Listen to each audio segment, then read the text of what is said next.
Saksi-saksi Yehuwa atau Yehova didirikan Charles Russell yang meninggal tahun 1916 pada umur 64 tahun.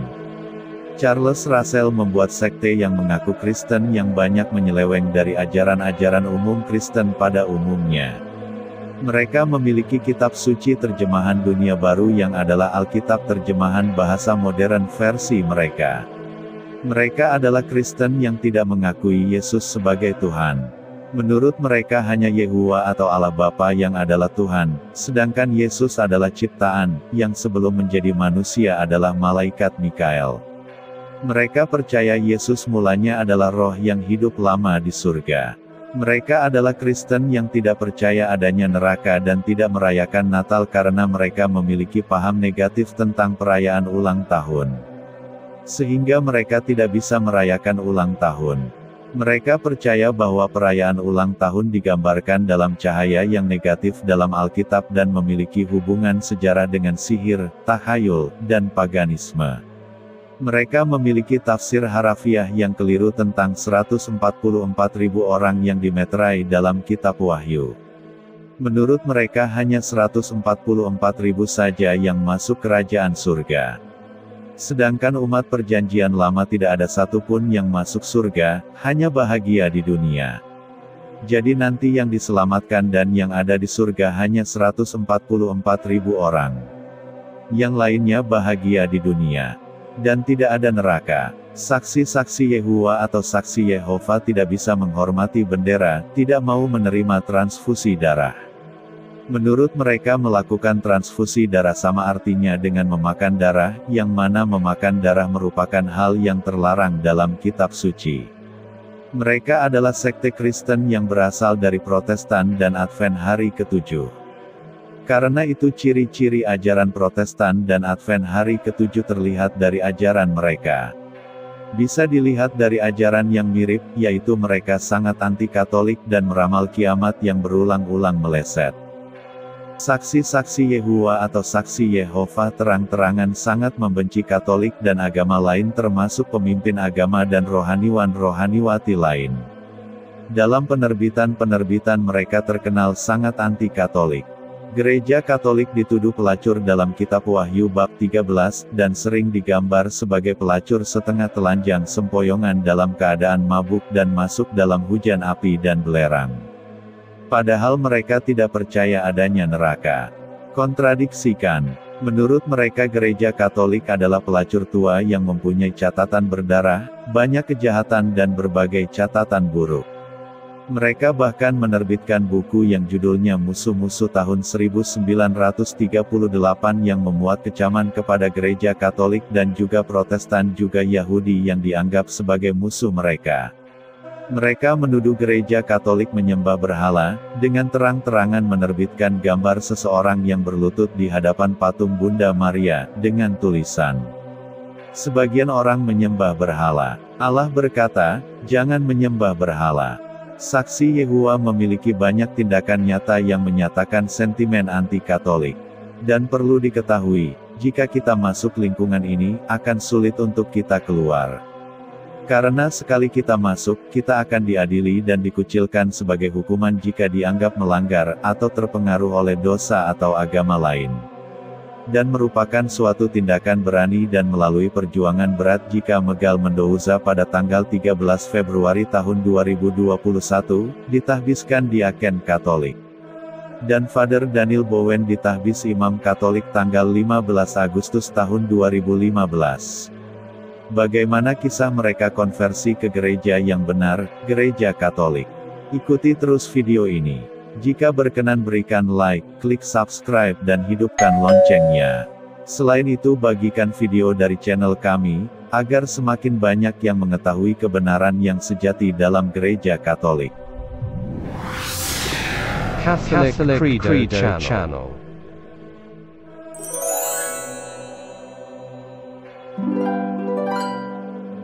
Megal Mendouza terlahir dari keluarga saksi-saksi Yehuwa atau saksi Yehova.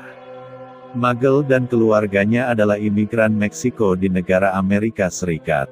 Magel Mendouza sejak kecil telah dibesarkan dengan pengajaran-pengajaran saksi-saksi Yehuwa. Dia selalu dibawa ke aula kerajaan dan di situ selalu ada pembacaan Alkitab versi saksi Yehuwa dan khotbah-khotbah. Dia juga sering dibawa untuk pergi dari pintu ke pintu menyebar ajaran saksi Yehuwa. Mungkin karena ibunya sekalipun adalah seorang saksi Yehuwa, tapi karena terpaksa. Sebagai imigran yang tidak memiliki apa-apa harus tunduk pada suaminya yang dia temukan di Amerika Serikat. Karena perkawinannya maka ibu Magel menjadi saksi Yehuwa. Padahal semasa muda di Meksiko, ibu Magel memiliki keinginan menjadi biarawati, tapi tidak diizinkan orang tuanya, tapi akhirnya ibunya malah meninggalkan iman Katolik karena suaminya. Sekalipun telah menjadi saksi Yehuwa, ibu Magel masih memiliki benih Katolik sehingga Magel dididik ibunya untuk mencintai Tuhan. Sehingga Magel sekalipun telah didoktrin sejak kecil menjadi saksi Yehuwa, tapi di hati kecilnya ada kebenaran yang ibunya tanamkan. Sehingga Magel memiliki keraguan akan ajaran-ajaran saksi Yehuwa terutama ajaran kebencian akan gereja Katolik. Magel dibesarkan oleh ajaran-ajaran bahwa gereja Katolik itu gereja yang tidak baik. Tapi semakin diajari kesalahan gereja Katolik, semakin Magel jadi penasaran dan melakukan penelitian tentang gereja Katolik. Karena dia merasakan ada yang salah dalam saksi Yehuwa, dan merasa ada kebenaran dalam gereja Katolik yang disalah mengerti saksi Yehuwa. Padahal penelitiannya ini memiliki resiko sebagai saksi Yehuwa. Ada sanksi dan hukuman pengucilan yang akan dijalani oleh komunitas jika ketahuan. Dan itu akan sangat merugikan. Magel ingin tahu mengapa sebagai saksi Yehuwa mereka menentang gereja Katolik dan mengapa ada kebencian itu. Dia juga cari tahu mengapa gereja Katolik mengajarkan hal-hal yang salah, mengapa memuja perawan Maria dan tunduk pada Paus. Dan Tuhan memiliki rencana yang besar untuk Magel. Dalam penyelidikan dia menemukan foto Paus Yohanes Paulus II, yang saat itu sudah meninggal. Magel menemukan foto Santo Yohanes Paulus II sedang merayakan misa dan dia berpikir mengapa Paus ini memegang roti bundar, mengapa Paus mengenakan sesuatu yang belakangan Magel tahu namanya kasula, dan mengapa orang-orang berlutut saat roti bundar itu diangkat. Dia memiliki keinginan yang sangat besar untuk mengetahui lebih banyak tentang foto Santo Yohanes Paulus II itu. Untuk orang kebanyakan jubah liturgi, roti bundar, altar, orang-orang berlutut, adalah sesuatu yang biasa. Tapi untuk Magel itu memiliki daya tarik, dan menariknya untuk mendalami. Dan ternyata inilah cara Tuhan memanggilnya. Inilah imam masa depan yang Tuhan persiapkan. Seorang pelayan yang diangkat dari anak yang dibesarkan dalam doktrin saksi Yehuwa. Benih mulai bertumbuh dalam penyelidikannya. Ketika dia membaca apa yang dilakukan imam dalam misa, apa yang dilakukan Paus Yohanes Paulus II dalam foto itu, dan dia juga menemukan Bapak Paus memiliki cinta kebapaan terhadap umat Katolik.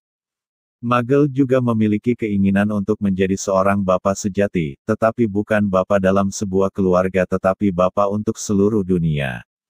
Dia mulai membayangkan dia sedang merayakan misa dan semua orang Katolik mengimani Kristus ada dalam perayaan itu. Bayangan ini membuat keinginannya semakin lebih banyak lagi membaca tentang misteri Ekaristi dan imamat. Tuhan mulai mengembangkan dirinya pada panggilan imamat dan dia merasakan panggilan untuk melakukan sesuatu yang indah seperti misa dan menerima Kristus di altar. Kebencian pada gereja Katolik yang diajarkan saksi Yehuwa berubah menjadi cinta yang berkobar pada gereja ini. Dan pada usia 18 tahun Magel memberanikan diri untuk keluar dari saksi Yehuwa dan dibaptis menjadi anggota keluarga gereja yang kudus, gereja Katolik. Dan tidak lama sesudahnya, yaitu 2 tahun kemudian, Magel Mendouza masuk seminari, memenuhi kerinduannya menjadi imam merayakan misa dan menjadi bapa yang mencintai banyak bangsa. Karena Magel, keluarganya ikut tinggalkan saksi-saksi Yehuwa dengan semua sanksinya untuk ikut Yesus dengan cara yang benar dalam gereja Katolik. Bahkan saudara Magel menerima katekismus pada waktu yang sama dengan dia, dan mereka dibaptis dalam waktu yang sama. Beberapa tahun kemudian orang tuanya memutuskan untuk ikut Magel masuk gereja Katolik. Semua keluarga Magel Mendoza terlepas dari saksi Yehova dan merayakan iman Katolik.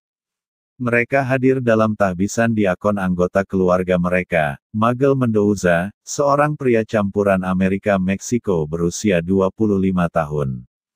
Seorang anak yang terlepas dari ajaran saksi-saksi Yehova atau saksi Yehova, karena terpesona akan gereja Katolik dengan perayaan Ekaristinya. Tanggal 13 Februari tahun 2021 bersama 8 seminaris lain dari Keuskupan Agung Denver, Colorado. Di gereja katedral di Kandung Tanpa Noda, Colorado. Mereka ditahbis oleh Monsinyur Samuel J. Aquala. Mereka sekeluarga menantikan saat-saat indah nanti beberapa bulan lagi Magel akan ditahbis menjadi imam Katolik. Sesuatu yang menggembirakan, seorang yang terhilang dalam ajaran yang menyimpang dibawa Tuhan pada kebenaran, bahkan nanti menjadi imam untuk merayakan perayaan Ekaristi. Karena memiliki pengalaman pertobatan dan keanggotaannya dari kelompok saksi-saksi Yehova. Magel Mendoza menawarkan beberapa saran bagi yang ingin keluarga atau temannya bisa bertobat dari saksi Yehova atau Kristen lainnya dan menjadi Katolik. Hal pertama adalah selalu berdoa untuk mereka, meminta doa Bunda Maria Perawan terberkati yang paling sering diserang oleh saudara-saudara yang terpisah ini, agar Tuhan dapat bertindak dan membuka hati mereka, dan menerima kata-kata untuk mereka katakan jika komunitas yang lama mengadili mereka. Yang kedua yang penting, kita harus mengetahui iman Katolik kita harus perdalam iman kita. Kita sendiri harus mengetahui dengan baik iman kita, yang ada dalam katekismus dan kitab suci. Sehingga kita dimampukan untuk berbicara dengan saudara-saudara kita yang terhilang. Dan mereka yang melihat hidup kita, tertarik untuk bergabung dengan kita dalam gereja Katolik. Daniel Bowen dibesarkan dengan pengajaran saksi-saksi Yehova atau Yehova membentuk pemahamannya tentang Tuhan menurut sekte ini. Daniel dan kedua saudara laki-lakinya setiap akhir pekan dibawa ibu mereka ke aula kerajaan, tempat pembacaan Alkitab versi saksi Yehova dibacakan dan khotbah pengajaran. Memasuki masa remaja, kata hatinya menolak kredo dari saksi Yehova ini, sehingga Daniel dipenuhi keraguan akan paham tentang Tuhan menurut sekte ini. Hingga akhirnya dia memutuskan untuk memberitahu ibunya untuk tidak mau lagi ke aula kerajaan. Ayahnya mendukung pilihan Daniel, karena memang hanya ibunya yang saksi Yehova. Daniel yang masih remaja sudah merasakan ada kejanggalan dalam pengajaran mereka dan tidak mau ada dalam komunitas itu. Daniel kemudian bertumbuh menjadi anak muda yang melupakan Tuhan. Dia lebih fokus pada apa yang mungkin membuat dia bahagia. Sampai akhirnya ia bertemu dengan teman gadis Katolik bernama Lisa. Daniel yang tumbuh dalam pengajaran saksi Yehova yang sangat anti-Katolik memiliki kecurigaan yang besar dengan gereja Katolik. Dia memiliki keyakinan bahwa Katolik adalah anti-Alkitab. Tapi Lisa gadis Katolik itu memberikan syarat, jika ingin kencan dengannya, Daniel harus pergi ke misa bersamanya. Daniel terpaksa melakukannya, dan tidak disangka seorang yang memiliki latar belakang saksi Yehova bisa akhirnya menyukainya. Kemudian Lisa memperkenalkan Daniel pada adorasi sakramen Maha Kudus. Dan adorasi ini bagai magnet yang membuat Daniel terpancing dan mencintai gereja Katolik. Kencannya dengan Lisa gadis Katolik itu tidak berlangsung lama. Mereka berpisah, tapi Daniel telah dibawa pada gereja Katolik. Daniel yang mulanya anti-Katolik karena didikan saksi Yehova, perlahan terjaring mencintai gereja Katolik. Dia kemudian menyelidiki gereja ini dan Roh Kudus menangkap Daniel dan tidak melepaskannya. Semakin dalam dia mencari, semakin dia menyadari bahwa itu adalah gereja yang benar yang tidak hanya setia kepada Alkitab, tetapi juga telah menghasilkan Alkitab dari tradisinya. Dia mengikuti panggilan Kristus pertama-tama ke dalam gereja Katolik. Dan kemudian menjadi imam Katolik sebagai mercedarian. Ditahbiskan tanggal 15 Agustus tahun 2015. Daniel sekarang menjabat sebagai Direktur Panggilan untuk Mercedarian Amerika Serikat. Daniel tidak mengerti tentang panggilan Tuhan untuk dia menjadi imam. Semua karena karya Roh Kudus yang menarik dan menuntunnya. Daniel baru menyadari telah begitu jauh ia berjalan bersama Roh Kudus, saat ia berbaring di tanah di hadapan seorang uskup pada hari pentahbisan imamnya. Dan dia berkata, doa memeran peran yang sangat penting dari semua yang dijalaninya. Daniel memilih ordo Mercedarian karena aspek Maria yang menarik bagi dia. Di mana sumpah keempat dari ordo ini yaitu sumpah penebusan yang berbicara begitu dalam di hatinya. Di mana sumpah ini meminta kesediaan untuk mempertaruhkan nyawa demi orang lain. Yaitu orang lain yang dalam bahaya kehilangan iman mereka. Sumpah yang mau melupakan diri sendiri, dan berusaha untuk keselamatan orang yang jiwanya sedang terancam keselamatannya. Menurut Daniel Bowen, panggilannya sebagai Katolik terutama sebagai imam adalah hadiah besar yang diberikan Tuhan kepada beberapa orang. Dan bersyukur dia yang berlatar belakang saksi-saksi Yehova adalah salah satu dari yang terpilih. Karena menjadi imam Katolik menurutnya adalah panggilan berharga untuk menjadi intim dengan Tuhan dan dengan orang lain, dengan cara yang tidak ada gaya hidup lain bisa menandinginya.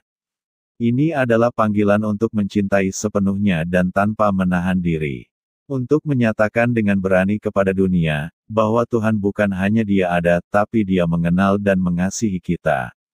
Dan Daniel berkata, dia rela meninggalkan harta benda bahkan hidup dunianya melupakan kenikmatan dunia kesuksesan dunia. Semuanya karena dia ada saat ini dalam panggilan mulia untuk menerima berkat yang Tuhan sediakan bagi kita di surga. Miguel Mendoza dan Daniel Bowen memiliki latar belakang yang sama, dari saksi-saksi Yehova atau Yehova yang sangat anti-Katolik. Jika mereka menjadi bagian dari gereja Katolik bahkan menjadi diaken dan imam Katolik, itu pasti ada kuasa yang bekerja di balik semuanya. Jika bukan kuasa Roh Kudus semuanya itu pasti tidak akan terjadi.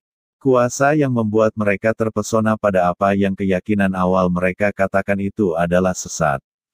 Tapi Roh Kudus membukakan semua rahasia iman yang benar dari gereja Katolik lewat penelitian mereka. Dan dari penelitian itu, mereka bisa melihat dari dua pilihan iman, mana iman yang benar dan mana iman yang harus dihindari. Dan mereka memilih gereja Katolik. Bukan hanya menjadi bagian dari gereja Katolik, tapi mau jadi pelayan istimewa dari gereja Katolik, satu pilihan yang tidak gampang bahkan oleh umat Katolik itu sendiri. Mau melupakan dunia untuk mempersembahkan hidup untuk melayani Tuhan di sekeliling altarnya. Membawa Kristus hadir dalam misa kudus. Bukti Tuhan tetap menyertai gerejanya. Tuhan menyatakan penyertaannya lewat hidup Miguel Mendoza dan Daniel Bowen. Beberapa bulan lagi Miguel akan ditahbis jadi imam. Sehingga mereka berdua menjadi imam Katolik muda di zaman kita yang lahir dari pertobatan sebagai saksi-saksi Yehova atau saksi Yehova. Jangan lupa subscribe, share, dan hidupkan lonceng.